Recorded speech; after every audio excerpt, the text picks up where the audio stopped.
শুভ সকাল বন্ধুরা, তোমরা কেমন আছো? আশা করি তোমরা সবাই অনেক ভালো আছো আর আমিও ভালো আছি। যে যেখান থেকে আমার এই ভিডিওটা দেখছো তাদেরকে জানাই অনেক অনেক অনেক ভালোবাসা। আর সকাল থেকে আজকে ব্লগটা স্টার্ট করলাম একদম বাসি জামা কাপড় ছেড়ে ফ্রেশ হয়ে গা ধুয়ে তারপরেই কিন্তু ভিডিওটা স্টার্ট করলাম। তো সকালবেলা উঠে রাশিকৃত জামা কাপড় ছিল, বড় আমাদের বসার ঘরের বিছনার চাদর ছিল, ভিজিয়ে রেখেছিলাম রাত্রিবেলায় কালকে। তোমাদের দাদা ভাইয়ের গেঞ্জি প্যান্ট টুপি এগুলো সব ভিজিয়ে রেখেছিলাম রাত্রিবেলা, যখন জামা কাপড় ছাড়তে এসেছিলাম তখন সব ভিজিয়ে রেখেছিলাম আর সকালে উঠে সেগুলো কাচলাম। তো এগুলো সমস্ত দেখো ছাদে মেলছি, কারণ এখন বৃষ্টিটা হচ্ছে না, প্রচণ্ড ছাদে রোদ উঠেছে, জলটা তো ঝরে যাবে। আর আমার তো প্রচুর জামা কাপড় আমি কেচেছি, সেগুলো তো মেলবো। তো একেবারে কাচা ধোয়া কমপ্লিট করে ফ্রেশ হয়ে সব করে তারপর কিন্তু তোমাদের সাথে আজকে ব্লগটা কিন্তু আমি শুরু করলাম। তো সারাদিন আমার ভিডিওটা তোমরা অবশ্যই দেখো, শেয়ার করো, এটাই হলো কথা। আর এদিকে দেখো কিছু শুকনো জামা কাপড় ছিল বারান্দায়, সেগুলো সব তুলে নিচ্ছি। এগুলো হলো কালকের কাচা ছিল। তো এখন তো একদিনে শুকোচ্ছে না, কারণ ছাদেও আমি কিছুই মেলি না, আমার জামা কাপড়, কারণ বৃষ্টি এই আসছে এই রোদ উঠছে, কোনো ঠিক নেই। সেই জন্য সমস্ত জামা কাপড় মোটামুটি ঘরের বারান্দায় বা আমার ঘরের বারান্দায় বা এই তিনতলার বারান্দায় সমস্ত জামা কাপড়গুলো মেলছি। আর আজকে কিন্তু ভিডিওটা এডিটিং করছি আমি বিকেলবেলাতে, কারণ কি বলতো, রাত্রিবেলাতে না সত্যি প্রচণ্ড ঘুম এসে যায়, এডিটিং করতে যেন আর ইচ্ছা করে না। এত চোখ বন্ধ হয়ে আসে, কি বলবো, সারাটা দিন ঘুমাই টুমাই না, কাজকর্ম থাকে। আর রাত্রি 12টা সাড়ে 12টার শরীর এত টায়ার্ড হয়ে যায় যে আমি আর পারি না। তো সেই জন্য ভাবলাম যে ছেলেও নেই, ঠাকুর ঘর গেছে, আর ঘরে আমি একাই আছি, তাহলে এই ফাঁকে একটা কাজ করি, একটা অন্তত ভিডিও এডিটিং করে রাখি। তো সেটাই করছি, এটা হলো আগের দিনের ভিডিও, সেটাই এডিটিং করছি। আর আজকে ভিডিওটা হয়তো আবার সেই কালকে রাত্রিবেলাতেই করতে হবে। তো এখানে জামা কাপড়গুলো দেখো সব ঝপাঝপ মেলছি। আর তোমাদের দাদাভাই তো সকালবেলা উঠে বাজার হাট সব কিছু করে ফেলেছে, আমাকে খুব ডাকছে, কিন্তু আমি বললাম জামা কাপড়গুলো মেলে আসছি। আর কি বলবো বলো, কাজকর্ম তো প্রচুর থাকে, তোমরা তো জানোই একটা সংসারে প্রচুর কাজ থাকে। বসে শুয়ে থাকলে তো আর আমার চলবে না, না সকাল থেকে উঠে কিভাবে কি করব না করব সেটা চিন্তা নিয়েই উঠি। রাত্রিবেলাতেই আমি ভাবি যে সকালবেলা কি কাজ করতে হবে আর কি কাজ করতে হবে না, এগুলো সমস্ত আর কি চিন্তা ভাবনা করি। তো করে নিয়ে তারপরে কিন্তু আমার দিনটা আর কি শুরু করি, তারপর ভিডিও করব, তোমাদের কাছে সব কিছু শেয়ার করব। এগুলোও সবসময় মাথার মধ্যে আমার থাকে যে আমি কীভাবে ভিডিও করব না করব, এগুলো সবসময় মনের মধ্যে আমার ঘুরতে থাকে। হ্যাঁ, তো এখানে প্রচুরই এক বালতি ঠাসা জামা কাপড় ছিল, সেগুলো সব মেলছি। আর এখনও তো বেশ সকালবেলার টাইমটা দেখছি রোদ, কিন্তু হয়তো আবার পরে বৃষ্টি আসবে, তো সেই জন্যই ছাদে আর কিছুই মেললাম না, যা মেলার সমস্ত দেখো আমার বারান্দা দিয়েই মেললাম। আর জামা কাপড় কেচে চিপড়াই যতই হোক, চিপড়াই না কেন তবু না একটা জল থাকবেই, তো আবার ডবল করে চিপড়াচ্ছি। তো আমার বারান্দার এখানে না একটা নর্দমা করা আছে, নর্দমা কি জল ফেললে জল চলে যাবে আর কি, যেটা করা আছে, তো এই জন্য একটু খুব সুবিধাও আছে। এইমাত্র নিচে এলাম, জামা কাপড় সব মেলা কমপ্লিট হলো, চুলটা আসালাম, ওকে ডে ক্রিমটা একটু লাগালাম, লাগিয়ে ধোয়া নাইটি পরলাম, ভীষণ গরম বাইরে, প্রচণ্ড রোদ, সেই জন্য এই নাইটিটাই পরলাম। আর শুকনো জামা কাপড়টা চুললাম। আর ছেলে দেখো মুখ ধুয়ে এসে এখন গামছা দিয়ে মুখ মুছছে, নিচে যাবো এবার চা খেতে। তোমাদের দাদাভাই আজকে চাটা করেছে, লিকার চাটা, দুধ চাটা আমি কি করবো, ঠিক আছে চলো নিচে যাই, গিয়ে চা টা খাই, তারপর কী কাজ হবে কী রান্না বান্না হবে সবটা সারাদিন শেয়ার করবো। তো নিচে চলে এলাম, আর এসে না এখন গ্যাসটা একটু মুছবো। রোজ সকালে কিন্তু আমি গ্যাস আর গ্যাসের টেবিলটা না একটু মুছে নিই, কারণ সারা রাত দেখো ফাঁকা থাকে। তারপর আমাদের ঘরে না প্রচণ্ড টিকটিকি আরশোলা ইঁদুরের উৎপাত, যতই আরশোলার হিট দিই না কেন বা ইঁদুর মরার ওষুধ দিই না কেন, কিন্তু এত পোকামাকড় না, কী বলবো। তো যতই হোক রান্না বান্না করবো, সেই কারণের জন্যে কিন্তু গ্যাসটা একটু তাকটা এগুলো একটু মুছে নিচ্ছি। আর একটু বাসন এখনও মাজিনি, রাত্রিবেলা যে টুকটাক বাসন বেরোয় রুটি খাবার প্লেট টেট, সেগুলো কিন্তু সমস্ত মাজা বাকি। ওই যে দেখো গ্যাস টেবিলের উপর রাখা রয়েছে, ওগুলো মাজবো। মেজে তারপরে বাকি রান্না বান্না কি হবে না হবে সমস্ত কাজ কিন্তু শেয়ার করবো, কাজগুলো করবো, শেয়ারও করবো। আমার তো একটাই কাজ, সারাদিন কী করি না করি সবটাই তোমাদের কাছে শেয়ার করি। আর বাসন কোসনগুলো মাজবো। আর এদিকে তোমাদের দাদাভাই যেন একটা কী বলার জন্য আবার এসছে, ঠিক বলতে পারছি না, আমার এখন মনে নেই। কারণ ভিডিও করার সময় না আমার কোনো কিছু খেয়াল থাকে না, মানে আমি খুব মন দিয়ে ভিডিওটা করার চেষ্টা করি যাতে তোমাদের কাছে সব কিছু বলতে পারি, দেখাতে পারি, শেয়ার করতে পারি। সেটার জন্য সবসময় খুব মন দিয়ে ভিডিওটা সবসময় করার চেষ্টা করি। তো গ্যাস ট্যাস মোছা কমপ্লিট, এবার ঝপাঝপ একটু বাসনগুলো মাজবো। তো এইসব টুকটাক কাজ করব, করে নিয়ে তারপরে রান্নাবান্না হবে। আর আজকে না শাশুড়িকে বলেছি একটু কেটে কুটে দিতে, তো উনি কেটে কুটে দেবে। আর সত্যি কথা বলতে কী বলতো, কেউ যদি একটু হাতে হাতে কেটে কুটে দেয় না, অনেকটা সুবিধা হয় গো, অনেকটা সুবিধা হয়। কিন্তু মানে রোজ দিন তার সেটা করা সম্ভব হয় না, আমাকেই সমস্ত গুছিয়ে গাছিয়ে রান্না বান্না আর কি করতে হয়, তো সেই জন্য অনেকটা দেরিও হয়। তো আজকে তোমাদের দাদাভাইকে মানে আমার শাশুড়িকে বলেছি যে আমি একটুখানি তরকারি টরকারিগুলো কেটে নাও। আর আজকে অনেক রকম বাজারে মানে এনেছে, বাজার আজকে আমিই করেছি বলতে পারো। আমাদের পাশে যে ভ্যানওয়ালা বসে তার থেকে সমস্ত বাজারহাট আমি করেছি।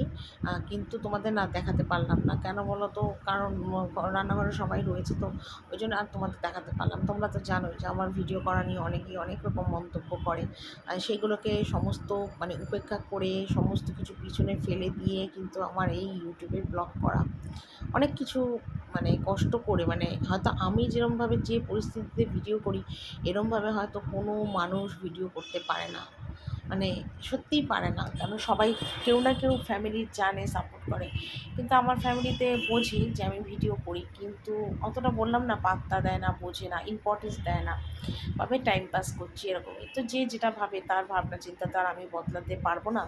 তো সেই কারণের জন্য আমি কাউকে কিছু বলি না, আমার মতন আমি সবসময় মানে ভিডিও ভালোভাবে করে যেতে চাই। তো সত্যি কথা, আমি যে পরিস্থিতিতে চলছি বা আমার এই পরিস্থিতিতে ভিডিও করা এটা খুব ডিফিকাল্ট ব্যাপার, খুব কষ্টের। তো সেটা মানে আমি যে কীভাবে করি সেটা ভগবানই জানে, আমার ভগবান। আর আমি জানি ভগবান আমার পাশে আছে, অনেক কিছুতে আমি বুঝতে পারি যে সে আমার পাশে আছে, সে আমার সাথে আছে। আর সে পাশে সাথে আছে বলেই হয়তো আমি এতটা দূর আসতে পেরেছি। আর সাথে আছো তোমরা, তোমরা আমায় চেনো না জানো না, যেভাবে সাপোর্ট করো, তো সেটা আমার জীবনে অনেক অনেক বড়। সত্যি কথা, তোমরা আমায় চেনো না জানো না, কিন্তু তারপরেও তোমরা যে আমাকে এতটা সাপোর্ট করো, এতটা দূর এগিয়ে নিয়ে আসতে সাহায্য করেছো, এটাই আমার জীবনে অনেক বড় পাওনা। তরকারি টরকারি সমস্ত কেটে কুটে গুছালাম। আর আজকে না আমি গেছিলাম বাজার করতে, মানে আমাদের পাশে যে ভ্যান আনতে বসেন সেখান থেকে সবজি বাজার করে নিয়ে এসেছিলাম। লাউ লাউ শাক, কুমড়ো, বেগুন, পটল, ঝিঙে, তারপরে পেঁপে, গাজর, ক্যাপসিকাম সব নিয়ে এসেছিলাম। তো বাজারটা তোমাদের দেখাতে পারিনি, সবাই ছিল, তাই তোমাদের আর বাজারটা দেখাতে পারিনি, ঠিক আছে। তো কেটে কুটে সব নিয়েছি, কী রান্না করেছি তোমাদের একবার করে দেখিয়ে দেবো, ঠিক আছে। দেখো ভাত আর আলু সিদ্ধ করেছি, তোমাদের আর দেখালাম না। এই যে কুমড়ো শাকের তরকারি বড়ি টড়ি দিয়ে, আর এখানে করেছি ডাল, ঠিক আছে। আর ছেলের এখানে দেখো তরকারি ভাত আর এই ডাল বেড়ে নিয়েছি খাওয়াবো বলে। আর এখানে রাত্রিবেলার জন্য চানাটা ভিজিয়ে রেখেছি, রাত্রিবেলা চানা হবে, ঠিক আছে। তো এইমাত্র স্নান টান করে এলাম, আর ঘড়িতে বাজে এখন 4টে। আর রান্নাবান্না তো অনেকক্ষণ আগেই হয়ে গেছে। আর বিছনার চাদর আজকে এবেলায় আর তুলিনি, কারণ একটু কাজ ছিল, সেই জন্য আর তুলিনি, কারণ বিছনার চাদর তুলতে গেলে অনেকটা টাইম যাবে, সেই জন্য আজকে চাদরটা তুলিনি। রান্নাবান্না করে এসে ছেলেকে একটু জল খাওয়ালাম, জল খাওয়ানোর পরে ইয়ে করলাম, কী বলে, ঘর মুছলাম। আমার ঘর, শাশুড়ি ঘর, সামনের বারান্দা, এগুলো সমস্ত মুছলাম, মুছে টুছে আমি চলে গেলাম দোতলা তিনতলা টয়লেটটা পরিষ্কার করলাম। দোতলা তিনতলা টয়লেট পরিষ্কার করে মাথায় স্নান করে এইমাত্র 4টের সময় স্নান করে এলাম। একটু পরে যাব খেতে, খেতে এসে দেখি পরে হয়তো রাতের দিকেও করতে পারি বা সন্ধ্যের আগে আগে হয়তো বিছানার চাদরটা চেঞ্জ করবো। চাদরটাই পরশুদিন চেঞ্জ করেছিলাম, আজকে আবার চেঞ্জ করতে হবে, তো চেঞ্জ করবো। ঠিক আছে। আমি এখন চুল আসাই শুরু করি, পরে তোমাদের সাথে এসে কথা বলবো, ঠিক আছে।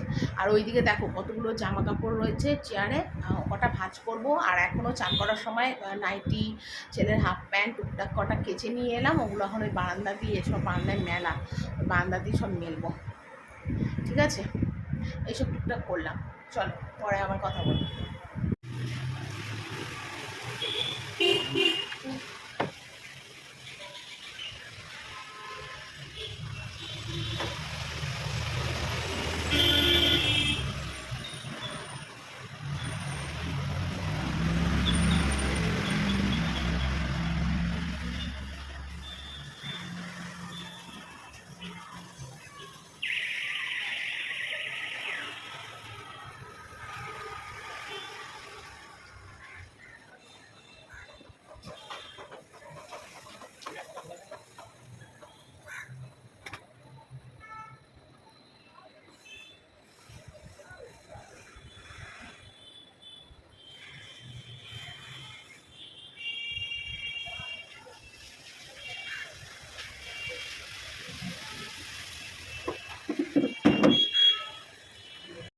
তো সন্ধেবেলায় দেখো আমার আর ছেলের চা আর বিস্কুট নিয়ে নিয়েছি। তো অনেক দিন আমি সন্ধেবেলায় না চা এখন খাই না।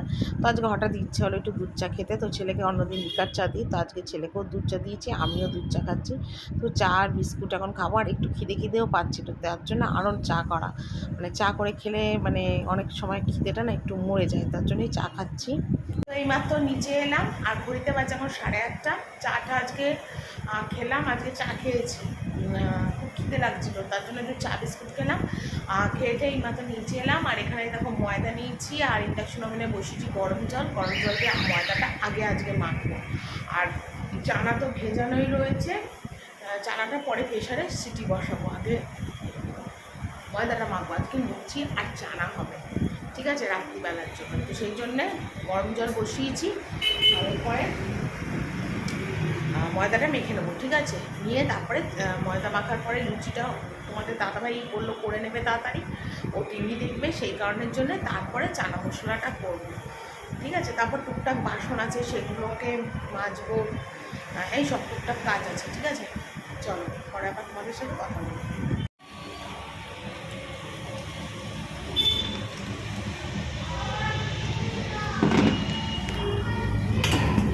না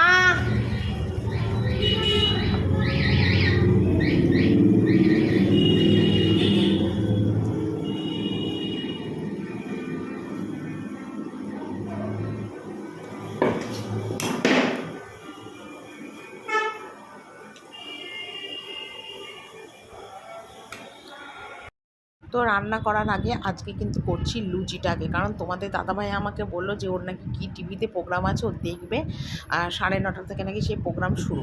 তো সেই জন্য বললো যে তুমি আমাকে লুচিটা আগে বেলে দাও, আমি ভেজে নিই, কারণ নয়তো প্রোগ্রাম শেষ হতে হতে 11টা বেজে যাবে। তো তারপর লুচি করতে খেতে 12টা 12:30 বেজে যাবে রাত্রিবেলা খাওয়া খেতে। তো সেই জন্য বললো তাহলে তুমি আগে লুচিটা মেখে বেলে দাও, আমি আগে ভেজে আমাকে ছাড়ো, টিভি দেখবো, আর পরে তুমি চানা মশলাটা করো, বাকি তোমার কাজকর্মটা করো। তো সেই জন্য আগেই আজকে লুচিটা ভাজছি। আর লুচি আজকে সত্যি পরে ভয়েস দিচ্ছি বলে বলছি না, এত নরম হয়েছিলো, এত নরম হয়েছিলো, মানে তুলোকে হার মানবে, এত নরম হয়েছিলো, খুব ভালো লুচি হয়েছিলো। তোমাদের দাদাভাই তো শুধুই লুচি খেতে শুরু করে দিল, আর আমিও দুটো লুচি মুখে টেস্ট করে দেখছিলাম কীরকম নরম হয়েছে। তারপর দেখছি না সত্যি এত নরম হয়েছিল লুচিগুলো, মানে কি বলবো। তো যাকে লুচিটা করে নেব, নিয়ে তারপর প্রেশারে বসাবো চানাটা সিদ্ধ। আর দুপুরবেলায় তো চানাটা আমি ভিজিয়ে রেখে গেছিলাম, তো চানাটা করব। আর লুচি তো হয়েই যাচ্ছে, আর টুকটাক কিছু কাজ আছে, গরম জলগুলো তো হয়েই এলো, আর ওদিকে টুকটাক বাসন মাজা আছে, সেগুলোও করবো। তো তোমাদের দাদাভাই লুচি টুচি করে একদম লুচির গামলা নিয়ে চলে গেল, আর আমি ভাবলাম যে এবার একটুখানি ফ্রিজটা মোছামুছি করি, পরিষ্কার করি। তোমরা তো জানোই আমি সপ্তাহে একদিন করেই ফ্রিজটা পরিষ্কার করি, আর সেটা হলো শুক্রবার। কিন্তু এখন আর সেটা আর করি না, এখন মানে শুক্রবার বলে কিছু নেই, যখনই মাছকোচের থেকে আবার নিরামিষ রান্না হয় তখনই আমি ফ্রিজটা মুছি। আর তোমাদের দাদাভাই আজকে একটা টমেটো সস নিয়ে এসেছিলো, ওই দেখো ফ্রিজে রাখা রয়েছে, খুব ভালো টমেটো সসটা, কিষানের না, একটা অন্য কোম্পানি, কিন্তু এত টেস্টফুল, মানে কি বলবো তোমাদের, খুব ভালো। মানে আর এখানে দেখো ফ্রিজে তো দুধ সব শেষ, কারণ চাটা খাওয়া হয়ে গেছে, আর কিছুই নেই, টোটাল ফ্রিজ পরিষ্কার। তো আমি বললাম চলো ফ্রিজটা একবার একটু মুছে পরিষ্কার করে নিই। আর আমার ফ্রিজে এমনি বিশেষ কিছু থাকে না, টমেটো সস, সোয়া সস, দুধটা থাকে, মাখন থাকে, এই সব টুকটাক জিনিস থাকে। আর সবজি বাজারটা পুরোটাই ফ্রিজে রাখা হয়, নয়তো না মানে সবজি বাজারগুলো শুকিয়ে যায়। তো সেটা আর এইগুলোই ছিল। আর 2-1 দিনের বাসি পাউরুটি ছিল, তো সেটা আর খাওয়া হয়নি, তো সেই পাউরুটিটা ফেলে দিলাম না, তো দেখা গেল ওই বাসি পাউরুটিগুলো তোমাদের দাদাভাই নষ্ট করার ভয় খেয়ে নেবে, খেয়ে দেখা গেল শরীর খারাপ হলো, পেটের প্রবলেম হলো, বমি টমি হলো, তো সেই কারণের জন্যই কিন্তু ফেলে দিলাম পাউরুটিটা। আর এদিকে দেখো সবটা ভালো করে মুছে নিলাম। আর ফ্রিজ মোছার আজকে আমার একটা নতুন ন্যাকড়া বার করেছি, এর আগে যে ফ্রিজ মোছার ন্যাকড়া ছিল সেটা দিন আমার এঁটো টেটো মুছে ফেলেছি, তো সেই কারণের জন্য আজকে আমার একটা পরিষ্কার ন্যাকড়া বার করছি। তবে এটা ভেবেছি জলে ধুয়ে না তুলেই রাখবো, না তো রোজ রোজ অত ফ্রিজ মোছার ন্যাকড়া কোথা দিয়ে পাবো বলো, তার এঁটো মোছার ন্যাকড়া দিয়ে তার ফ্রিজ মোছা যায় না, কারণ তাহলে মানে একটা গন্ধ হবে আর আঠা তেল কাষ্ট হয়ে যাবে। ফ্রিজ মোছার ন্যাকড়া সবসময় পরিষ্কারই ইউজ করতে হয় বলো, এটাই হলো কথা। আর এখানে দেখো ফ্রিজ ট্রিজ মুছে একদম পুরো কমপ্লিট করলাম। তো এখানে দেখো আমি এবার চানা মশলা করব, তাও চানাটা সিদ্ধ করেছি, কিছুটা চানার ভাগ্নির জন্য তুলে রেখেছি সিদ্ধ। ওর মা করে দেবে, কেন ও ঝাল খেতে পারে না, আর আমাদের তো একটু ঝাল টাল দিয়ে হয়। তো আমাদের বাড়িতে চানা বলতে কী বলো তো, আমি ভালো খাই, আমার ছেলে আর ননদ বেশি ভালো খায়। আর তোমাদের দাদাভাই তো লুচি শুধু শুধুই খাবে, বেশি খেতে চায় না। আর শাশুড়ি অল্প একটু খাবে। তো হয়ে গেছিলো আজকে আমাদের চানাটা, অল্প অল্পই নিয়েছিলাম, খাওয়া হয়ে গেছিলো। আর পরে যখন ভাগ্নির চানা করতে এসেছিলো আমার ননদ, তখন কিন্তু ও আবার একটু সুজিও করেছিল ওর মার জন্যে। তো হয়ে গেছিলো আর কি, কোনো অসুবিধা হয়নি। তো এটাই হলো কথা। এবার এই চানাটা করে জল দিই, একটুখানি জল দেবো, দেওয়ার পর চানা মশলাও দিলাম। দেখো চানা মশলা না দিলে না এই নিরামিষ চানার না খেতে ভালো লাগে না। আর এটা তো আর পেঁয়াজ রসুন দিয়ে করছি না, নিরামিষ করছি, তো সেই কারণের জন্য একটুখানি চানা মশলা দিলে খেতে ভালো লাগে। তো একটু কষি টষি নিয়ে তাকে অল্প করে জল দিলাম, একটু ফুটলে ঝোলটা টেনে গেলে তারপর এটা নামিয়ে নেবো।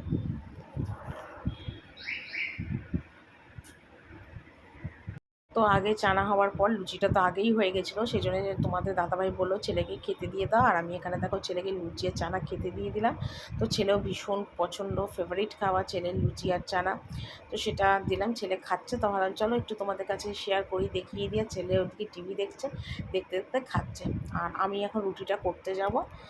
আমি রুটি খাবো, লুচি খাবো না, সেই জন্য। আর বাকি সবার লুচি। তো চলো বন্ধুরা, আজকে ভিডিওটা এখানেই শেষ করছি। Tata, good night.